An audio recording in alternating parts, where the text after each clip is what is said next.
नमस्कार दोस्तों, मैं मुर्तजा अली और आप राकिब्स मैथ्स चैनल देख रहे हैं। 10th क्लास के लिए आज हमारे पास टॉपिक है रियल नंबर पार्ट का चैप्टर का दूसरा एक्सरसाइज है एक्स 1.2। इसमें कुछ क्वेश्चंस ऐसे हैं जिनका एलसीएम से रिलेटेड है, एलसीएम एचसीएफ से रिलेशन है और फर्स्ट पार्ट है। फर्स्ट क्वेश्चन का फर्स्ट है जिसके 4 भाग हैं। पहला है 140, दूसरा 156, तीसरा है 3825, अगला है 5005, अगला 7429। इन सब का प्राइम फैक्टराइजेशन करना है। तो फर्स्ट क्वेश्चन है 140 का हम फैक्टर करेंगे तो दो बार आएगा, तो 2 का पावर 2 कर देते हैं, इंटू 5 है, इंटू 7 है, मतलब 140 के फैक्टर्स ये आ रहे हैं। 2 बार है, 5 एक बार, 7 एक बार, तो 2 बार है, इसलिए 2 का पावर हमने 2 कर दिया। 156 आप निकाल के देखेंगे, फैक्टर करेंगे तो इसमें भी 2 बार, तो 2 का पावर 2 और 3 एक बार, 13 एक बार, तो 2 का पावर 2 इंटू 3 इंटू 13। और 38 और 25 के लिए भी जब फैक्टर करा तो 3 2 बार आया और 5 भी 2 बार और 1 17 आया। यहाँ पर सिर्फ ये सावधानी रखनी है कि एनसीईआरटी के जो क्वेश्चंस हैं, मतलब अभी फैक्टराइजेशन के लिए जो क्वेश्चंस हैं, जैसे 7429 है, इसमें जल्दी भाग नहीं लग रहा है। हमने 2 का चेक किया, टेस्ट किया, 3 का किया, 5 का किया, 7 का किया, इस तरह से करते गए और देखा कि ये 17 से डिवाइडेड है। 17 के बाद फिर 19 से डिवाइडेड है, उसके बाद मतलब प्राइम नंबर से डिवाइडेड है। और प्राइम नंबर भी कौन है? 17, 19 और 23। तो इनके थोड़ा सा हल हो सकता है, प्रयास करने पर आएगा। 17, 19 और 23, तो हम इनके सब के प्राइम फैक्टर्स लिखने हैं। तो मैंने सोचा कि इस पर बात कर लिया जाए, थोड़ा लिख दिया जाए। तो हमने सब के प्राइम फैक्टर्स को लिख दिया। आप चेक करोगे तो पता लगेगा, ये बड़ी आसानी से एक बात क्लियर हो जाएगी कि कैसे ये आया। दूसरा क्वेश्चन को देखिए। दूसरा क्वेश्चन में ऐसे है कि एलसीएम और एचसीएफ निकालना है हमें प्राइम फैक्टराइजेशन से, और शो करना है कि हम जानते हैं कि किसी भी 2 नंबर के एचसीएफ और एलसीएम अगर मालूम हो तो एचसीएफ को एचसीएफ से गुणा करते हैं तो उसका जितना वैल्यू आता है वही वैल्यू आता है संख्याओं को गुणा करने के बाद भी। तो ये सिद्ध करना है कि एचसीएफ इंटू एलसीएम ये बराबर होगा संख्याओं का गुणनफल। तो वो सिद्ध करते हैं। तो पहले हम एचसीएफ और एलसीएम निकालते हैं और क्वेश्चन को लिख देते हैं कि कौन कौन से इसमें से क्वेश्चन हैं। तो फिलहाल आइए 3 क्वेश्चन है, तीनों क्वेश्चन को लिखते हैं। इसका पहला है 26 और 91। पहले क्वेश्चन में हमें 26 और 91 का एचसीएफ और एलसीएम निकालना है। पहला क्वेश्चन में 26 और 91, 26 एंड 91। दूसरे में है 510 एंड 92। तीसरे क्वेश्चन में है 336 एंड 54। आइए हम फर्स्ट पार्ट करते हैं। ये 26 और 91, तो 26 का खंड कर लेते हैं, हमने करके रखा हुआ है। 26 का खंड ऐसे है, 26 का खंड है एलसीएम, ये है 2 इंटू 13 दूना 26, तो 2 इंटू 13। और दूसरा है 91, ये है 13 सत्ते 91। तो दोनों संख्याओं के लिए हम लिख सकते हैं एचसीएफ ऑफ 26 एंड 91। दोनों में कॉमन कौन है? तो 13 यहाँ भी है, यहाँ भी है, तो दोनों का एचसीएफ आ गया 13। और एलसीएम में क्या लिखेंगे? तो जो एचसीएफ है वो तो लिखेंगे, मतलब एलसीएम ऑफ 26 और 91 ये बराबर हो जाएगा 13 तो है ही, ये 2 नहीं है इसको भी लिखेंगे, और ये 7 नहीं है इसको भी लिखेंगे, तो बराबर ये आ जाएगा। गुणा करेंगे, इसको गुणा करेंगे तो 182 आ रहा है, ये 182। तो हमने देख लिया कि 26 और 91 का एचसीएफ 13 और एलसीएम 182। तो अब संख्याओं का गुणनफल, मतलब प्रोडक्ट ऑफ नंबर्स ले रहे हैं, तो ये बराबर हो गया 26 इंटू 91। इसका मान हमने गुणा करके देखा, ये आ रहा है 2366। गुणा करने पर मान आ रहा है 2366। और एचसीएफ को गुणा किया एलसीएम से, तो एचसीएफ 13 है और 182 है LCM, इन दोनों को भी गुणा करने पर 2366 आ रहा है। तो सिद्ध हो गया कि संख्याओं का गुणनफल बराबर होता है उनके HCF और LCM के प्रोडक्ट के या गुणनफल के। पहला पार्ट हुआ। दूसरे पार्ट को भी मैं समझाना चाहूँगा। दूसरा है ये 5 से 10 और 92 92 का। आइए दूसरे को भी करते हैं। फर्स्ट हमने किया और सेकंड क्वेश्चन है ऐसे 92। ये 92 का खंड हम लिख लेते हैं। ये खंड है 2 का पावर 2 इंटू 23 है। यहाँ भी प्राइम नंबर थोड़ा सा परेशान करेगा। 5 से 10 है दूसरी संख्या, इसका है 2 गुणे 3 गुणे 5 और गुणे 17 है, गुणे 17। इसलिए HCF ऑफ 92 एंड 5 से 10 ये बराबर हो गया 2, क्योंकि सिर्फ 2 दोनों में कॉमन है। 2 का पावर HCF लेना हो तो 2 का पावर यहाँ 2 है, यहाँ 2 का पावर 1 है, तो जो पावर कम हो उसको लेना चाहिए। तो HCF के लिए हमने 2 लिखा। और LCM अगर निकालना हो, LCM ऑफ 92 एंड 51, तो हम क्या करेंगे कि HCF 2 तो है ही, मतलब इसमें मैक्सिमम पावर लेंगे। ये होगा 2 का पावर 2 अधिक वाला, 2 का पावर 2 इंटू 23 भी लेंगे, 23 भी लेंगे, 17 भी लेंगे, इंटू 3 भी लेंगे एंड 5 भी लेंगे।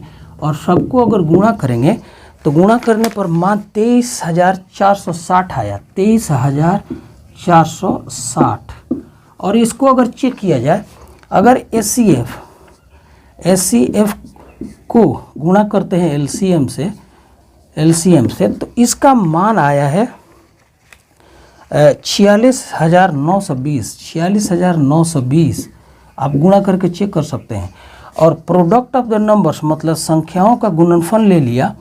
प्रोडक्ट ऑफ नंबर्स अगर लेते हैं का मतलब कि 92 एंड 5 से 10 को गुणा करते हैं तो ये भी उतना ही आना ही है, 46,920 आना ही है।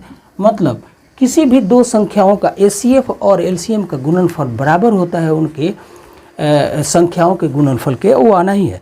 अब अगला भी क्वेश्चन हम फैक्टर करके लिख देते हैं। दूसरे का ये तीसरा मतलब 336 और 54 का HCF और LCM प्राइम फैक्टराइजेशन मेथड से हमको करना था, तो हम उनका पहले फैक्टर लिख देते हैं। फैक्टर 54 का पहले 54 का लिखते हैं। 54 का फैक्टर है 54 का फैक्टर है 2 इंटू 3 क्यूब, 2 इंटू 3 का पावर 3 है। और 336 के लिए आया है, ये है 2 का पावर 4 आया है, 2 4 बार है, इंटू 3 है, इंटू 7 है।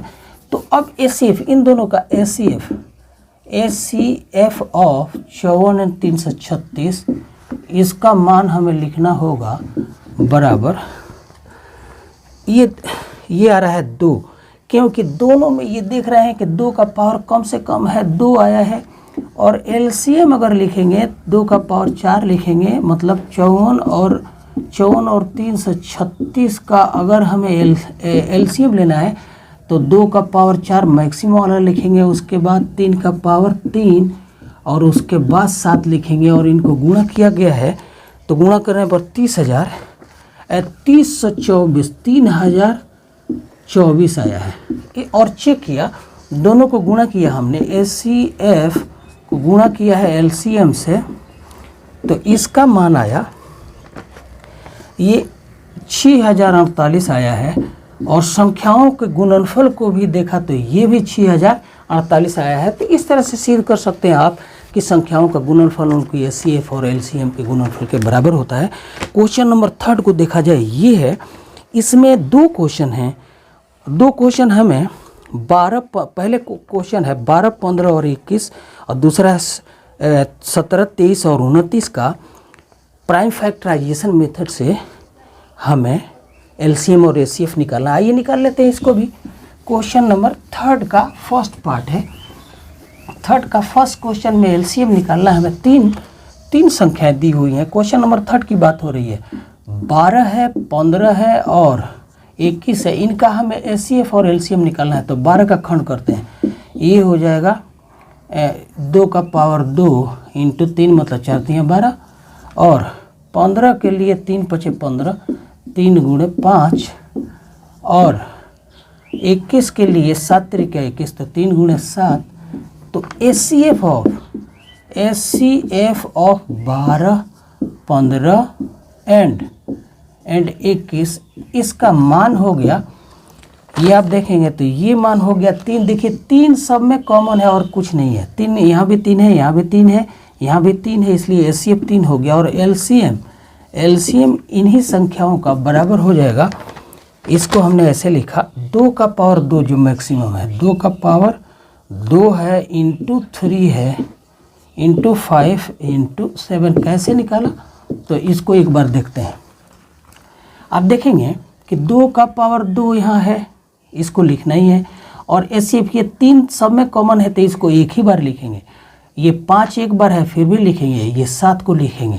मतलब 3 एक सब में कॉमन है तो एक बार, 2 का पावर 2 कहीं नहीं है फिर भी एलसीएम के लिए लिखना होगा। और 5 भी और 7 भी, सबको गुणा करने पर ये मान आ रहा है 420। बहुत पे क्लियर मान आ रहा है भाई 420।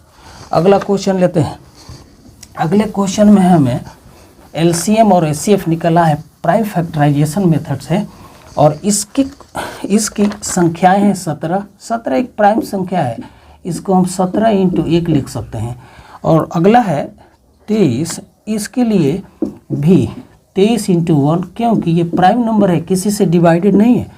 प्राइम नंबर उसको कहते हैं जो किसी से डिवाइडेड नहीं हो, सिर्फ अपने आप से या 1 से डिवाइडेड हो। तो इसका एचसीएफ कितना होगा, एचसीएफ बराबर हो जाएगा 1 लिख लेंगे, सब में कॉमन है। जहाँ पर जो प्राइम नंबर हो जिसमें कोई कॉमन नहीं हो तो एक कॉमन लिया जाता है। एचसीएफ का मान हो गया 1, और एलसीएम का मान कितना होगा, तो एलसीएम का मान 17 इंटू 23 इंटू 29 हो जाएगा। और तीनों को गुणा करने पर हमने देखा कि ये मान आया है 11,339। ये बराबर है 11,339। आप गुणा करके चेक कर सकते हैं। अगले क्वेश्चन, इसमें एक और क्वेश्चन है, इसमें हमें 8, 9 और 25 का भी निकालना है प्राइम फैक्टराइजेशन से एलसीएम और एचसीएफ। तो 8 का खंड करें तो ये 2 का पावर 3, और 9 का खंड करें तो ये 3 का पावर 2, और 25 का खंड करें तो ये हो जाएगा 5 का पावर 2। तो इसलिए एचसीएफ कोई कॉमन नहीं है, इसमें भी एचसीएफ का मान 1 होगा। और एलसीएम का मान 2 का पावर 2, 2 का पावर 3 इंटू 3 का पावर 2 इंटू 5 का पावर 2 का अर्थ ये हुआ कि 8, 9 और 25 तीनों को गुणा कर देना होगा। गुणा करने पर ये 1800 आ रहा है, ये मान 1800 आ रहा है। इसलिए हमने एचसीएफ और एलसीएम 3 सवाल में तीनों का हमने एचसीएफ और एलसीएम निकाला। चौथे सवाल को देख लेते हैं, ये क्या है। चौथा सवाल है ऐसे, क्वेश्चन नंबर 1.2 एक्सरसाइज का क्वेश्चन नंबर 4 की बात कर रहा हूँ मैं। इसमें दिया है कि एचसीएफ ऑफ 2 संख्याएं हैं 306 और 667 है, 667। तो इनका एचसीएफ दिया हुआ है 9, और हमें एलसीएम निकालना है। तो हम जानते हैं कि LCM of the 2 numbers is equal to, ये होता है संख्याओं का गुणनफल, मतलब संख्याएं हैं 306 इंटू 667 अपॉन एलसीएम लिखेंगे। ये फार्मूला हो गया कि हम जानते हैं कि एचसीएफ इंटू एलसीएम बराबर होता है संख्याओं का गुणनफल। तो एलसीएम बराबर हो जाएगा संख्याओं का गुणनफल अपॉन एलसीएम। अब मान रखते हैं, मान रखने पर 306 इंटू 667 अपॉन एलसीएम तो निकालना ही है, यहाँ पर मान रखेंगे एचसीएफ। तो एचसीएफ का मान 9 है, 9 से ये कटेगा और तब कितना आएगा, ये आएगा 34। तो हमने 34 को 667 से गुणा कर दिया, और गुणा करने पर जो आ जाए ये हो गया 34 इंटू 667। गुणा करके आप देख सकते हैं इसका मान कितना होगा, यही एलसीएम का मान होगा। अगले क्वेश्चन 5th क्वेश्चन की बात करते हैं। इसमें दिया है चेक वेदर, ध्यान से देखना होगा कि check whether 6 to the power n can end with the digit 0 for any natural number. कह रहा है कि 6 टू द पावर n का वैल्यू अगर निकाला जाए तो क्या 0 यूनिट प्लेस पर आएगा। इसके लिए एक तरीका कि 6 जो बेस है पावर n है, बेस का खंड करते हैं तो बेस का खंड हो जाएगा 2 × 3, 3 दूना 6 का पावर n है। अगर n नेचुरल नंबर है तो हम कह सकते हैं 2 और 3 फैक्टर लेते हैं, बेस जो हो जो आधार हो उसका गुणनखंड लेते हैं। अगर उस गुणनखंड में 5 आ गया तो वह संख्या 5 है डिवाइडेड है, और तब कह सकते हैं कि यूनिट प्लेस पर 0 आएगा। और हम देख रहे हैं कि यहाँ आधार का अगर खंड किया तो खंड में आया है 2 और 3, मतलब 2 और 3 आने का अर्थ ये हुआ कि ये 5 से डिवाइडेड नहीं है, मतलब यूनिट प्लेस पर 0 नहीं होगा। एक पहली बात तो ये। दूसरी बात ये, दूसरी तरह से आप कह सकते हो कि 6 का पावर अगर n है और हमें करना है कि क्या ऐसी संख्या आएगी जिसमें यूनिट प्लेस पर 0 हो, तो आप देख सकते हो कि 6 का पावर अगर 0 करें तो ये 1 होगा, 6 का पावर 1 करें तो ये 6 होगा, 6 का पावर 2 करें तो 6 को 2 टाइम्स मल्टीप्लाई करना होगा एंड सो ऑन। का मतलब ये 6 का पावर -1 करें तो ये 1/6 होगा। मतलब कहीं भी अगर n का पावर कुछ भी रखा जाए लेकिन कोई ऐसा पोजीशन नहीं है जहाँ पर यूनिट प्लेस पर 0 आए। तो दूसरी तरह से इस तरह से हम व्याख्या कर सकते हैं। पहला भाग हमने आधार को, और ये पहला भाग मानने ज़्यादा है कि आधार का खंड करो, उसमें एक भी खंड प्राइम फैक्टर अगर 5 है तो हम कह सकते हैं कि यूनिट प्लेस पर 0 आ सकता है, आएगा, और अन्यथा नहीं। दूसरा भाग ऐसे भी कर सकते हैं। अगले क्वेश्चन को, जो क्वेश्चन नंबर 6 थे, इसको भी ले लेते हैं। हमें एक्सप्लेन करना है, क्वेश्चन के 2 भाग हैं और हमें बताना है कि क्या ये कंपोजिट नंबर है। तो मैं एक कर रहा हूँ, एक आप करेंगे। पहला क्वेश्चन कर रहा हूँ, क्वेश्चन नंबर 6 का ये दिखाना है कि क्या, क्वेश्चन को लिख करके और तब बात की जाए तो और बेहतर रहेगा।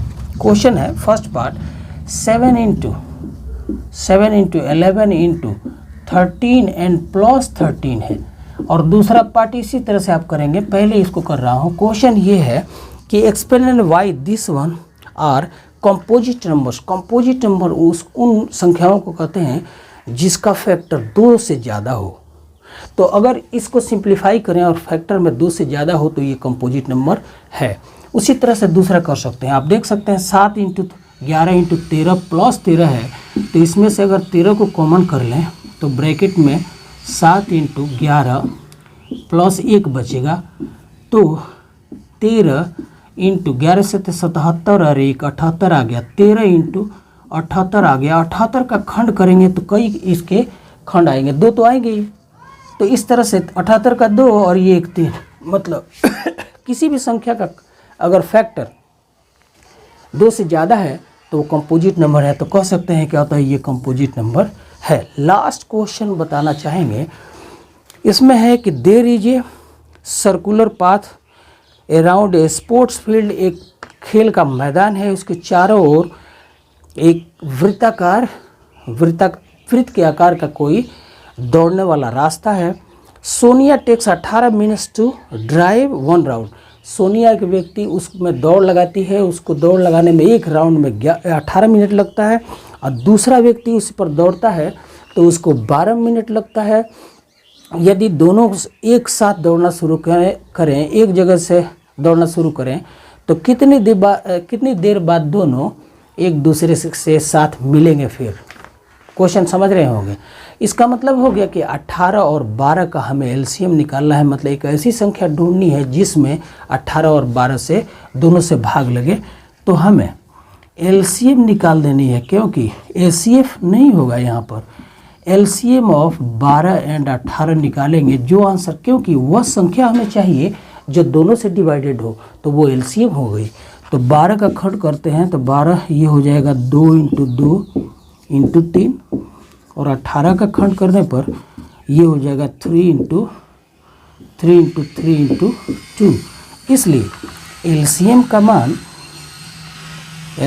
मान होना चाहिए 3 एक बार है, 3 × 2 एक बार है, × 2 × 3, मतलब 9 × 36 मिनट बाद दोनों एक दूसरे से मिलेंगे।